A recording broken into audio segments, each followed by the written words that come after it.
जय हिंद साथियों, आपका स्वागत है फ्यूचर फोकस क्लासेस में। तो आप लोगों ने फ्यूचर फोकस के अगर एप्लीकेशन को डाउनलोड कर लिया है तो क्लासेस के कंटिन्यू कीजिए।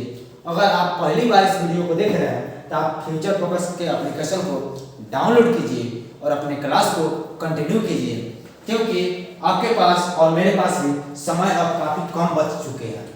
यह जो टारगेट था पूरे 75 दिनों का था, 25 डेज का, जिसमें से एक एक दिन एक एक पल बीत रहा है। तो बिना देरी के हम अपने टॉपिक को भी शुरुआत करते हैं। हम लोग पिछले वीडियो में बात किए थे प्रकाश के परावर्तन के बारे में, फिजिक्स चैप्टर 1 प्रकाश के परावर्तन। आज देखेंगे फिजिक्स चैप्टर 2 प्रकाश के अपवर्तन के बारे में। प्रकाश का परावर्तन जो व्यक्ति समझे होंगे उनके लिए प्रकाश का अपवर्तन बहुत आसान होगा और बहुत बेहद होगा, और वहाँ का बहुत सारा चीज़ यहाँ कॉपी होगा, हूबहू कॉपी होगा। ठीक है, तो आइए हम शुरुआत करते हैं। एक आवश्यक सूचना है आपके लिए कि प्रकाश के परावर्तन तथा अपवर्तन के दोनों चैप्टर के वीडियो, ऑब्जेक्टिव वीडियो का सॉल्यूशन कराया जाएगा, ऑब्जेक्टिव क्वेश्चन का सॉल्यूशन कराया जाएगा। आप देखना ना भूलें। इसके लिए हम लाइव बनाएंगे और लाइव पहले टेस्ट होगा फ्यूचर फोकस के एप्लीकेशन पर, पहले टेस्ट होगा, उसके बाद हम डिस्कशन कराएंगे। टोटल 50 क्वेश्चन होंगे, तो आप भूलिएगा नहीं, आप इस चीज़ का इंतजार कीजिएगा और सब्र बनाए रखिएगा। इसका नोटिफिकेशन या शॉर्ट वीडियो के माध्यम से अपने YouTube चैनल यानी फ्यूचर फोकस क्लासेस के YouTube चैनल पर डाल दिया जाएगा। आइए हम शुरुआत करते हैं। हम लोग का टॉपिक है प्रकाश का अपवर्तन किसे कहते हैं। तो पहले प्रकाश का परावर्तन परिभाषा सुनते हैं। प्रकाश का परावर्तन होता है जब प्रकाश की किरणें एक माध्यम से निकलकर किसी वस्तु से टकराती है और पुनः अपनी दिशा में वापस लौट आती है, तो ऐसी घटना को प्रकाश का परावर्तन कहते हैं। यानी प्रकाश को हमने भेजा, प्रकाश किसी वस्तु से टकराया और पुनः वापस लौट आया, इस घटना को हम लोग प्रकाश का परावर्तन कहते हैं। लेकिन प्रकाश का अपवर्तन कहता है कि जब प्रकाश की किरणें एक माध्यम से दूसरे माध्यम में जाती है तो उनके दिशा में हुए परिवर्तन को प्रकाश का अपवर्तन कहते हैं। जैसे मान लीजिए प्रकाश को हमने भेजा ऐसे, तो प्रकाश को ऐसे पार कर देना चाहिए था, लेकिन ऐसा नहीं होगा, प्रकाश ऐसा मुड़ जाएगी। तो ऐसी घटना को हम लोग प्रकाश का अपवर्तन कहते हैं। और प्रकाश के अपवर्तन का अगर एग्जाम्पल देखना है तो आप अपने घरों में देख सकते हैं, अपने अगल बगल देख सकते हैं और अभी भी चेक कर सकते हैं। कैसे? आप एक बाल्टी पानी लाइए और उसमें एक डंडा छोटा सा डालिए। देखिए डंडा डालिएगा सीधा दिखाई देगा तिरछा। आप कभी मछली मारने गए हैं नदी नाला में, तो वहाँ देखिएगा मछली दिखाई देगा कि ऊपर है, लेकिन जब बंचे डुबाइएगा या हाथ घुसाइएगा तो मछली बहुत नीचे होगी। या एक और तरीका है कि कभी कभी आपका जो बाल्टी है पानी से लबालब होता है, फुल होता है, लेकिन उसका जो पेंदी होता है दिखता है ऊपर है। जब हमने कभी शॉर्ट को खींचे हुए हाथ घुसाते हैं तो शॉर्टवा भीग जाता है, तब तो बाद में हमें एहसास होता है कि दिखाई देता है पेंदी ऊपर है, लेकिन ऐसा होता नहीं है। वह आपको ये पेंदी नीचे है, यहाँ पेंदी है, लेकिन दिखाई दे यहाँ। कैसे? प्रकाश के अपवर्तन के घटना, क्योंकि उनके दिशा में अपवर्तन हो जाती है, उनके दिशा में परिवर्तन हो जाती है। और याद रखिएगा निर्वात में प्रकाश के चाल 3 लाख किलोमीटर पर सेकेंड या 3 गुने 10 के पावर 8 मीटर पर सेकेंड होता है। और पानी में प्रकाश की चाल 2,25,000 किलोमीटर पर सेकेंड या 2.25 गुने 10 के पावर 8 मीटर पर सेकेंड। या अगले चलेंगे कांच में प्रकाश की चाल 2 लाख किलोमीटर या 2 गुने 10 के पावर 8 मीटर पर सेकेंड होता है। अपवर्तन के भी 2 नियम और परावर्तन के भी 2 नियम। अपवर्तन का 2 नियम कहता है आपतित किरण, अपवर्तित किरण तथा विलंब। आपतित किरण, अपवर्तित किरण तथा विलंब तीनों एक ही तल में होते हैं और आपतन कोण तथा अपवर्तन कोण के बीच एक संबंध होता है। हम लोग परावर्तन में पढ़े थे कि आपतित किरण, परावर्तित किरण तथा अभिलंब तीनों एक ही तल में होते हैं, लेकिन दूसरा नियम था आपतन कोण परावर्तन कोण के बराबर। यहाँ बराबर नहीं होता है क्योंकि इनके दिशा में परिवर्तन हो गया। क्योंकि ऊपर एंगल ज़्यादा नीचे का एंगल कम हो जाएगा, तो ऊपर का एंगल कम नीचे का एंगल ज़्यादा हो जाएगा, नॉट इक्वल। लेकिन इन दोनों एंगल के बीच एक रिलेशन होता है, उसी रिलेशन को हम लोग स्नेल का नियम बोलते हैं। आपतन कोण की जया तथा अपवर्तन कोण की जया का अनुपात एक नियतांक होता है जिसे हम लोग स्नेल का नियम कहते हैं, और स्नेल के नियम को हम लोग म्यू से सूचित करते हैं। म्यू बराबर sin I बटे r फॉर्मूला, sin I बटे r फॉर्मूला। विरल माध्यम किसे कहेंगे, सघन माध्यम किसे कहेंगे? तो आप कहिएगा जब दो माध्यमों में प्रकाश के चाल जिसका ज्यादा वह विरल माध्यम और जिसका कम वह सघन माध्यम। जैसे निर्वात में और पानी में सघन कौन होगा, तो कहिए सर 2,25,000 कम है और विरल हो गया। इसमें सघन होगा यह और विरल होगा यह। जिसका प्रकाश के चाल ज्यादा वह विरल और जिसमें कम वह सघन। आगे आता है कि जब प्रकाश की किरण को हमने भेजा ऐसे, तब प्रकाश की किरण ऐसे लौट गई, लेकिन उसको जाना चाहिए था सीधा, सीधे नहीं गई, लौट आई। एक बात याद रखिएगा कि मान लीजिए आप ये है विरल माध्यम और ये है आपका सघन माध्यम, सॉरी दूसरा कुछ होगा, यह विरल है तो यह सघन है। और एक चीज और हो सकता है कि सर ये सघन हो गया और यह विरल हो गया, मतलब दो कंडीशन है प्रकाश को भेजने का। अगर प्रकाश विरल से सघन में जाएगा और एक प्रकाश सघन से विरल में जाएगा तो ऐसा क्या संभावना होगी, इसको याद करवा दें, ऑब्जेक्टिव में आता है। आइए, प्रकाश विरल से यह विलंब है, आपको पता है कि जहाँ खड़ी आएगा विलंब होता है, यह विलंब है, एक जैसा पूछता है ऑब्जेक्टिव में। जब प्रकाश की किरणें विरल माध्यम से सघन माध्यम में जाती है तो उनके दिशा में क्या होता है, यानी अविलंब से दूर हटेगी कि दूर मुड़ेगी। आप कहिएगा सर विरल का मतलब क्या बोले थे, जहाँ खाली हो, प्रकाश के चाल ज्यादा हो।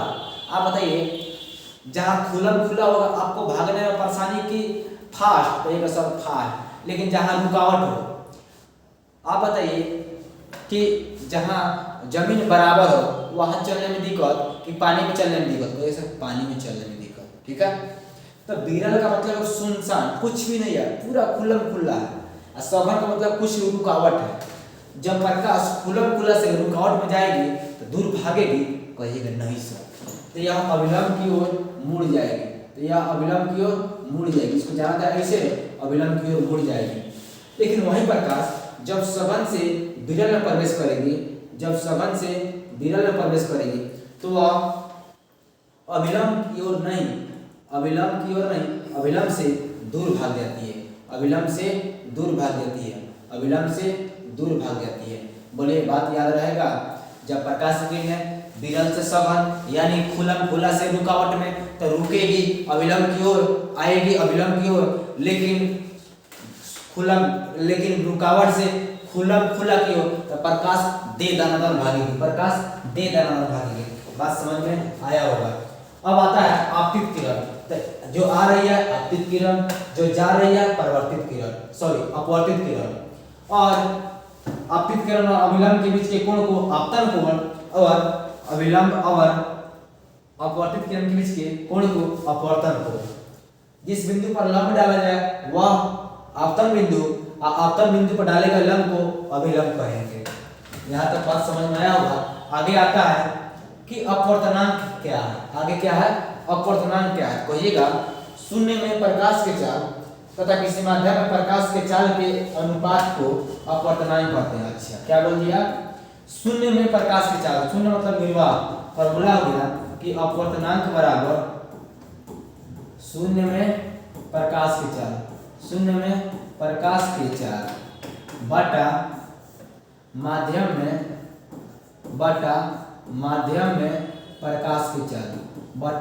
में प्रकाश के चाल। बोलिए बात समझ में आया। अब इसी पर एक एग्जांपल लेते हैं तब ज़्यादा बेटर होगा। जैसे मान लीजिए एग्जांपल लेते हैं, जल का अपवर्तनांक निकालते हैं, तो फॉर्मूला है शून्य मतलब निर्वात, तो निर्वात में होता है 3 × 10⁸ मीटर पर सेकेंड, और पानी एक माध्यम हो गया तो 2.25 × 10⁸ मीटर पर सेकेंड।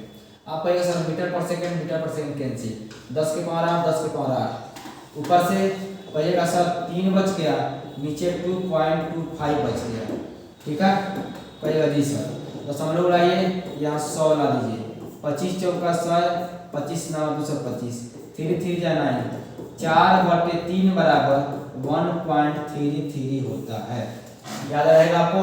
कहिएगा जी सर याद रहेगा। तो आइए ना कुछ याद कर लेते हैं। जल का वायु का, वायु मतलब निर्वात समझिएगा, कांच का, जल का, वायु का, निर्वात का, और उसके बाद हम देखते हैं कि हीरा का सबसे अधिक है, हीरा का सबसे अधिक इम्पोर्टेंट है हीरा का। दुनिया का सबसे कठोर पदार्थ हीरा होता है, दुनिया का सबसे कठोर पदार्थ हीरा होता है, दुनिया का सबसे कठोर पदार्थ हीरा होता है। हीरा का, केरोसिन का, एल्कोहल का, बर्फ का होता है। लेकिन सबसे इम्पोर्टेंट है जल का अपवर्तनांक 1.33 अभी निकाले थे। वायु का अपवर्तनांक 1, क्योंकि 3 लाख बटे 3 लाख 1। कांच का अपवर्तनांक 1.5 होता है, कांच का अपवर्तनांक 1.5 होता है।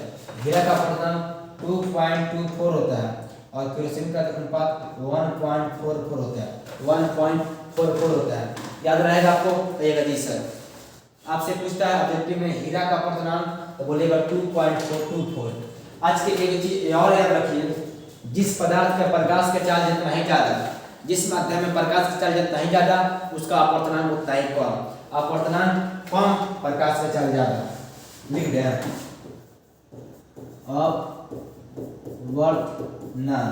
अपवर्तनांक ज्यादा, चाल कम होगा।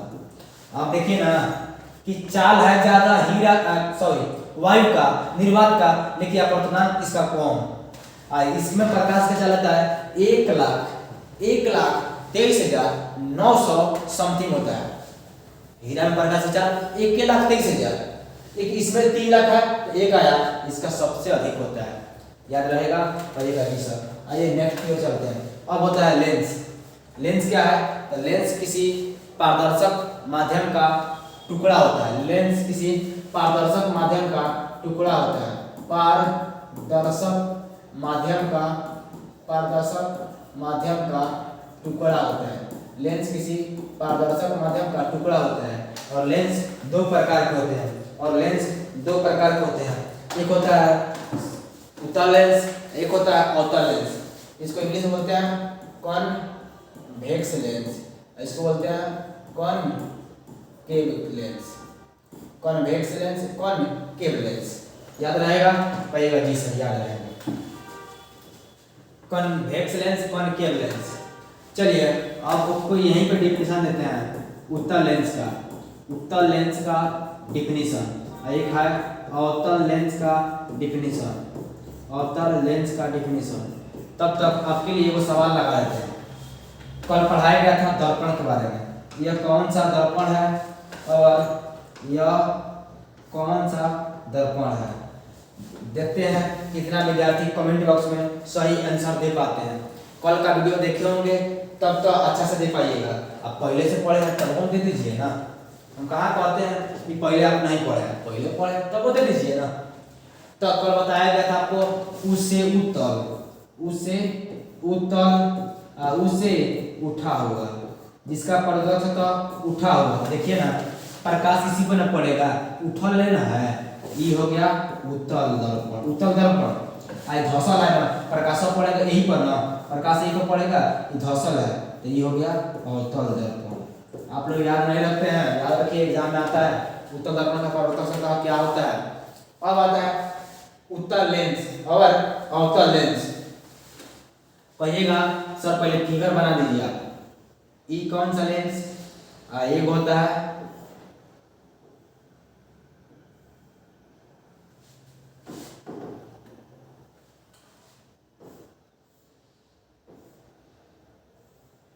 चलिए लेंस बनकर हो गया तैयार। ये कहिए सर उत्तल है आई अवतल है, इसका डिफिनेशन क्या दीजिए? कहिएगा सर जिसके बीच का भाग मोटा तथा किनारे का भाग पतला। तथा किनारे का भाग पतला, किनारे का भाग पतला हो। देखिए ना, यहाँ है मोटा और यहाँ हो गया पतला, यहाँ हो गया पतला। जिसके इसका फिगर ऐसा होता है, ठीक है। देखिए इसके बीच का भाग कहिएगा सर, इसके बीच का भाग पतला, उल्टा हो गया, बीच का भाग पतला और किनारे का भाग मोटा, किनारे का भाग मोटा हो, उसे क्या बोलेंगे? तो उत्तल का बोलेंगे, उत्तल लेंस का बीच का भाग मोटा, किनारे का भाग पतला। उत्तल का बोलेंगे बीच का भाग मोटा, किनारे का भाग पतला। और अवतल का बोलेंगे बीच का भाग पतला, किनारे का भाग मोटा। यहाँ मोटा है, मोटा है, ये मोटा है, आई पतला है, ठीक है। चलिए नेक्स्ट बढ़ते हैं। अब कह रहा है, देखिए हम लोग दर्पण में पढ़े थे अवतल दर्पण, जो अवतल दर्पण काम कर रहा था, सेम फैकल्टी सेम काम यहाँ उत्तल लेंस करेगा। दर्पण और लेंस में सिर्फ इतना ही अंतर है, वहाँ का अवतल यहाँ उत्तल बन जाएगा, वहाँ का उत्तल यहाँ अवतल बन जाएगा। आपको याद होगा कि हम लोग दर्पण में सिर्फ अवतल के बारे में पढ़े थे, क्योंकि वह वास्तविक प्रतिबिंब बनाता है और एक जगह काल्पनिक बनाता है। सेम सिचुएशन है कि यह भी काल्पनिक और वास्तविक दोनों बनाएगा, हमेशा वास्तविक बनाएगा, एक जगह काल्पनिक बनाएगा। तो उत्तल दर्पण में जब वस्तु P और F1 के बीच हो, यानी फोकस और ध्रुव और फोकस के बीच हो, तो यहाँ ध्रुव न बोलकर प्रकाशीय केंद्र बोलते हैं। आइए पहले फिगर बनाते हैं। फिगर ये होगा, कहेगा जी सर ये हो गया प्रधान अक्ष, ये कहिएगा सर इसका सेंटर हो गया, ठीक है, सेंटर हो गया। अब मान लीजिए यहाँ हम देते हैं, यहाँ रहता है F1 और यहाँ होता है F2, यहाँ होता है 2F1, यहाँ होता है 2F2। वस्तु कहाँ रखना है? P और F के बीच, ये P है, एक की वस्तु रखें, तो जब भी समानांतर किरण आएगी तब फोकस से होकर जाएगी।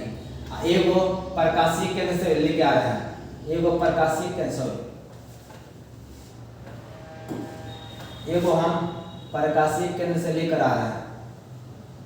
आप देख रहे हैं सर ये पैरेलल जा रहा है, पैरेलल लाइन कहीं नहीं मिलेगी, तो हम क्या करते हैं, हम थोड़ा देर के लिए बैक गियर लगाते हैं, थोड़ा देर के लिए हम बैक गियर लगाते हैं।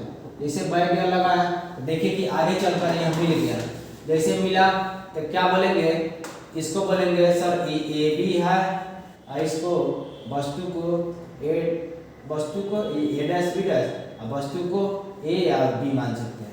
आप बोलिएगा कि उत्तल लेंस में जब वस्तु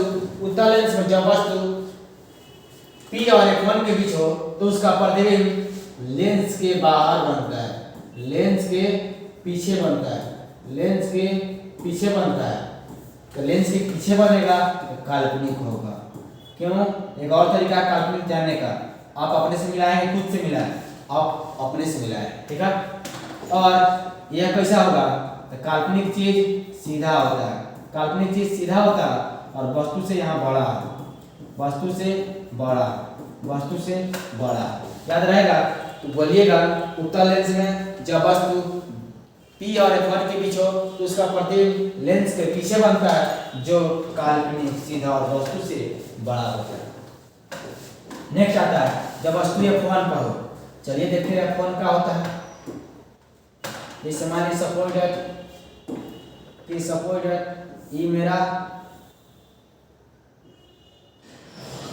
उत्तल लेंस हो गया, यहाँ सजा दीजिए। आप कहिएगा सर इसके बीचों बीच होता है, चलिए सही है। कहिएगा सर ई P है, कहिएगा सर ई P है, ई F2 है, ई F1 है, यहाँ 2F1 है, यहाँ 2F2 है। पर वस्तु कहाँ, वस्तु A पर जाएगी, फोकस से लौट आएगी और प्रकाशीय केंद्र से आएंगे, प्रकाशीय केंद्र से लेकर आएंगे, प्रकाशीय केंद्र से लेकर आएंगे, प्रकाशीय केंद्र से लेकर आए तो हम देखें कि सर यह पैरेलल जा रही है। अब बैक गियर भी लगा रहे हैं तो ये पैरेलल जा रहा है, बैक गियर भी लगा रहे हैं तो पैरेलल जा रहा है। तो हम देखें कि पैरेलल वस्तु जाकर अनंत पर मिलती है, समानांतर वस्तु अनंत पर जाकर मिलती है। यहाँ बोलेंगे उत्तल लेंस में क्या बोलेंगे कि उत्तल लेंस में जब वस्तु F1 पर हो तो उसका प्रतिबिंब तो उसका प्रतिबिंब अनंत पर बनता है, तो उसका प्रतिबिंब अनंत पर बनता है जो वास्तविक होगा, जो वास्तविक होगा। और वास्तविक चीज उल्टा होगा और वस्तु से बहुत बड़ा होगा, वस्तु से बहुत बड़ा होगा। बोलिए बात समझ में आया कि नहीं आया?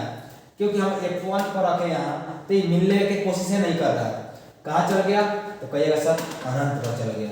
वस्तु कहाँ चल गया? अनंत पर चल गया। ठीक है, चलिए नेक्स्ट बढ़ते हैं। वस्तु F1 और 2F1 के बीच हो, तो पहले मेरा काम रहा उत्तल दर्पण, उत्तल लेंस बनाएंगे। उत्तल लेंस ये होता है, उत्तल लेंस होता है, कहिएगा जी सर। यहाँ कहिएगा सर बीचों बीच होता है, जी सर।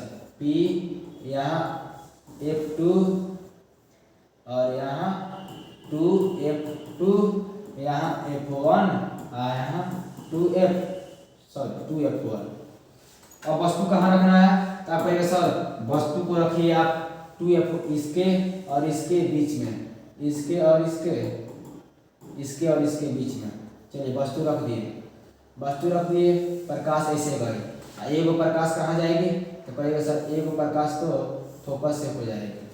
तो आगे देखने पर देख रहे हैं हम कि आगे जाके मिल गई, अपने से मिल गई। कहाँ मिली? तो आप कहिएगा सर 2F2 और अनंत के बीच मिली। आप कहिएगा कि इसका प्रतिबिंब 2F2 तथा अनंत के बीच बनता है, अनंत के बीच बनता है। और यह क्या होता है? वास्तविक होगा। और वास्तविक चीज कैसा होता है? तो उल्टा होगा। और वस्तु से क्या है? तो सिर्फ बड़ा है। वस्तु से क्या है? सिर्फ बड़ा है। अब कह रहा है कि वस्तु 2F1 पर रखा जाए। अच्छा, ये आपका बन गया लेंस, ये बन गया, यहाँ नाम दे दीजिए। आप कहिएगा सर ये तो मेरा है F2, यहाँ 2F2, यहाँ F1 और यहाँ 2F1। चलिए ध्यान देते हैं आगे। चलिए यही है मेरा वस्तु। कहाँ है वस्तु? तो मेरा वस्तु है 2F1 पर। 2F1 से गई, फोकस आई। ठीक है, ठीक है। अब क्या देख रहे हैं हम कि एक और किरण हम भेज रहे हैं, एक और किरण हम भेज रहे हैं। तो हमें दिखाई दे रहा है कि सर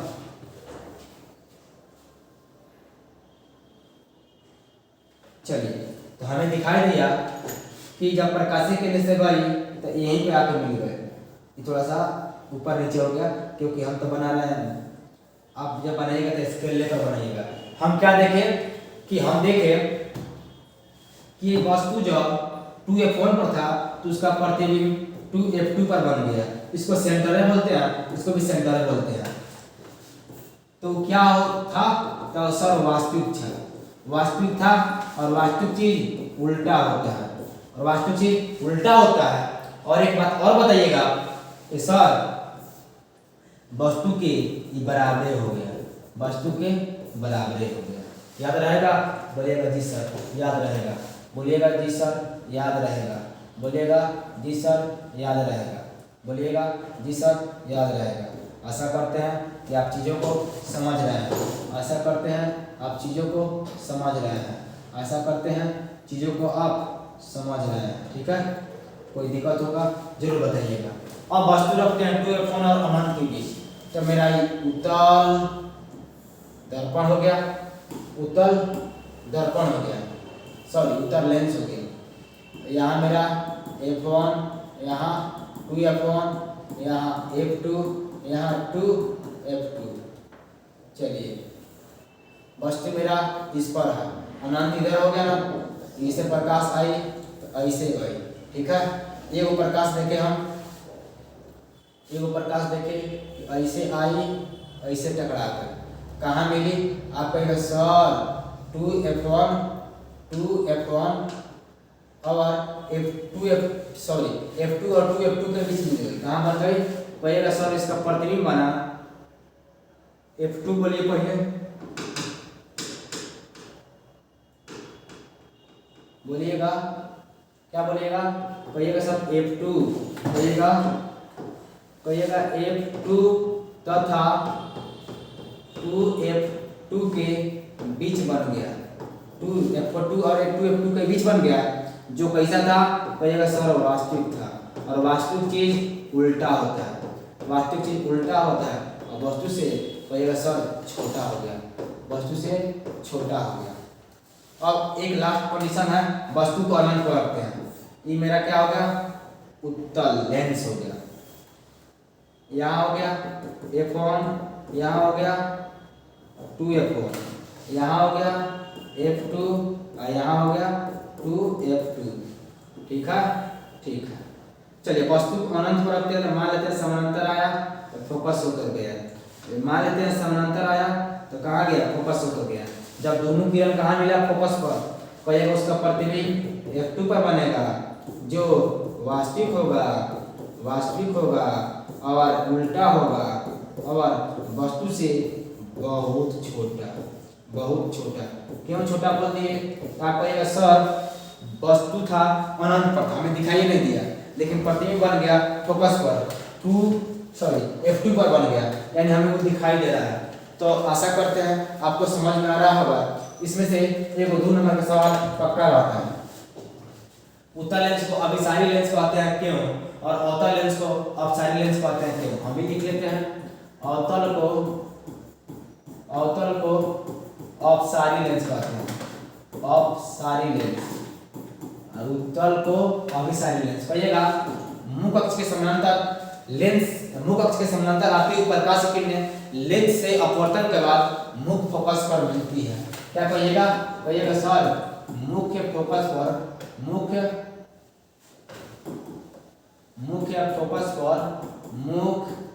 फोकस पर मिलती है, मुख्य फोकस पर मिलती है, या इसको बोलिएगा कि मुख्य फोकस पर मिलती हुई मालूम पड़ती है, मुख्य फोकस पर मिलती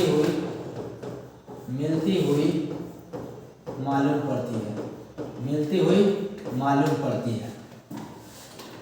कहिएगा मुख्य अक्ष के समानांतर आती हुई प्रकाश किरणें लेंस से अपवर्तन के बाद मुख्य फोकस पर मिलती है, इसीलिए अभिसारी लेंस अभिस्त्रित हो जाती है, मिल जाती है। अपस्त्रित मतलब हट जाना होता है। इस एक बार आया था कि उत्तल लेंस को अभिस्त्रित, ये होता है अपस्त्रित, तो घबराइएगा नहीं। अवतल और उत्तल में अंतर देखते हैं, अवतल और उत्तल में। बोलिएगा अवतल काल्पनिक प्रतिबिंब बनाता है, उत्तल कहिएगा दोनों प्रतिबिंब बनाता है, यानी वास्तविक भी और काल्पनिक भी बनाता है, और काल्पनिक भी बनाता है।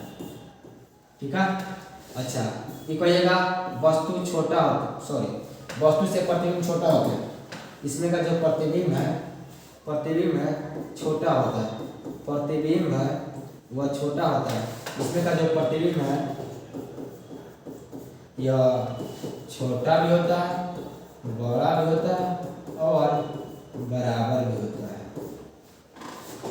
ठीक है, इस दर्पण लेंस के पीछे बनता है, लेंस के पीछे बनता है, लेंस के कहिएगा लेंस के सामने बनता है और एक बार पीछे बनता है, एक बार पीछे बनता है, इसको भी याद रखिएगा। बोलिए बात समझिए कि ना समझे। और बोलिएगा अवतल लेंस, इसके बीच का भाग मोटा, अवतल लेंस ये ना होता है, ये होता है उत्तल लेंस। तो कहिएगा अवतल में क्या कहिएगा, पहले सर बीच का भाग पतला, बीच का भाग पतला और किनारे का भाग मोटा, किनारे का भाग मोटा हो गया। यहाँ कहिएगा तो सर बीच का भाग मोटा, बीच का भाग मोटा और किनारे का भाग पतला, किनारे का भाग पतला। बोलिए 5 गो पॉइंट लिख दिए, 2 3 5 गो पॉइंट, समझे कि ना समझे। ठीक है, अब आते हैं कि पहले जान लेते हैं उत्तल और अवतल में। देखिए उत्तल में जैसे ये है उत्तल, ये है आपका अवतल, तो इसमें जो वस्तु होता है यू, वस्तु दूरी को यू बोलेंगे, यू माइनस में। ठीक है, इसमें भी यू कहिएगा सर माइनस में, क्योंकि वस्तु हमेशा लेफ्ट में रहता है। सॉरी इसको ऐसे लिखना है, माइनस में यू होगा। अब बताइएगा इसका फोकस क्या होगा, तो इसका फोकस करिएगा सर, इसका फोकस प्लस होता है और इसका फोकस माइनस होता है। कोई दिक्कत नहीं सर, आपको कोई दिक्कत हुआ कहिएगा नहीं सर, कोई दिक्कत नहीं हुआ। अवतल में आपने क्या देखा कि अवतल का सारा प्रतिबिंब लेंस के पीछे ही बन जा रहा था, तो लेंस के पीछे क्या होगा, कहिएगा सर इसका तो माइनस में और प्रतिबिंब भी माइनस में, इसमें कहिएगा सर इधर बन रहा था, हमेशा एक जगह इधर बना था, तो कहिएगा सर हमेशा प्लस में, प्रतिबिंब हमेशा प्लस में। ये जो कंडीशन है याद रखिएगा। आप लोगों ने चश्मा पहना होगा, चश्मा लगा होगा, चश्मा में आप लोग देखे होंगे कहता है फोकस दूरी प्लस है, फोकस दूरी माइनस है। अगर कोई बोलेगा मेरा फोकस दूरी माइनस है, समझ लीजिए कि वह अवतल लेंस लगाया है। अब फोकस दूरी एक से होता है फोकस दूरी, अगर फोकस दूरी प्लस है तो समझिएगा वह है उत्तल लेंस। उत्तल लेंस में मात्र एक जगह फोकस दूरी माइनस होता है, कब होता है, जब वस्तु P और F1 के बीच रहता है, तब जो काल्पनिक बनाता है। यहाँ तक बात क्लियर हो गया होगा। आवर्धन बराबर होता है प्रतिबिंब की ऊंचाई बटे वस्तु की ऊंचाई, या प्रतिबिंब दूरी बटे वस्तु दूरी। याद रखिएगा दर्पण के लिए m क्या था, दर्पण के लिए m था -v बटे u, ये लेंस सूत्र है। और दर्पण सूत्र क्या था, तो दर्पण सूत्र था 1/f बराबर 1/v प्लस 1/u। ये बात को पहले भी समझाए थे जब दर्पण पढ़ा रहे थे और लेंस पढ़ा तभी पर समझाए थे। यहाँ लेंस वाला माइनस में तो दर्पण वाला प्लस में, यहाँ लेंस वाला प्लस में तो दर्पण वाला माइनस में। यानी एक एक चीज याद रखेंगे, दर्पण सूत्र बराबर 1/f plus 1/v, sorry 1/f बराबर 1/v प्लस 1/u। प्लस में बोले आवर्धन माइनस में, और लेंस सूत्र माइनस में आवर्धन प्लस। कोई दिक्कत नहीं होगा। इस तरह का सवाल बनवा दिया जाए, आइए बनाते हैं। क्वेश्चन जब देगा तो बोलेगा, भाषा में बोलेगा, हम भाषा में क्वेश्चन नहीं दे रहे हैं, भाषा में क्वेश्चन देगा कि वस्तु P और F1 के बीच रखते हैं तो उसका प्रतिबिंब इतना उतना, भाषा में देगा। हम देते हैं शॉर्ट में, F आपको निकालना है जब v बराबर 10 और u बराबर 15 है। आपको ये सब फार्मूला है 1/v plus 1/u minus 1/u।